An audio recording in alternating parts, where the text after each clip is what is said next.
Natalia Petrzela here.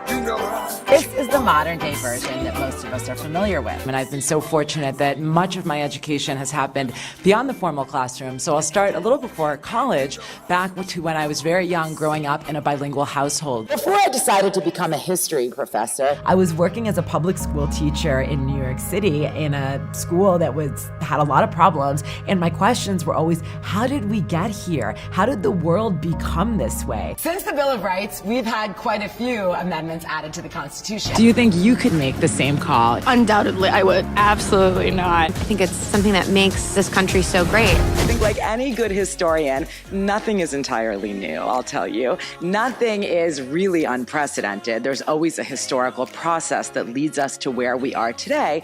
And one of my main goals for this talk today is actually to look at the way that traditions of activism, of women and of young people have more often than we would think from today's perspective actually crossed ideological lines. And what's become really a governing assumption of my work is that fights about curriculum, fights about education are about very discrete issues, that they tend to be about much, much larger social questions. Check your privilege is a phrase that comes up a lot on many different college campuses. And the idea behind it is that when you make a comment, you should kind of check the different forms of privilege which inform that comment. For a long time, people were frustrated, like, oh, now women are in the classroom, I have to navigate that. There was a lot of conversation about that. This is the price of really working towards a diverse society. It's a hard pill to swallow to think that the role of a princess should be an ideal role to advance feminist values. Just that Meghan Markle is in this role,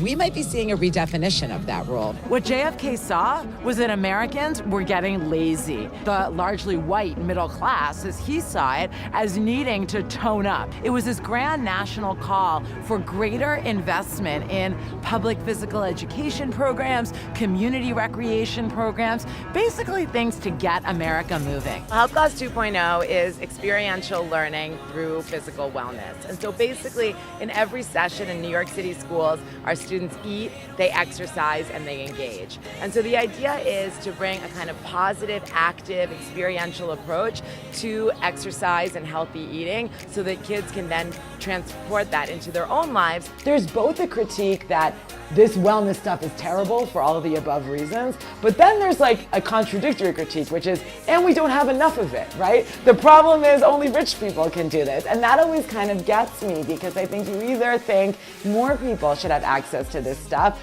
or you think it's inherently, fundamentally problematic. I'm strongly of the mind that wellness and fitness should be a universal human right. I'll take it as a historian.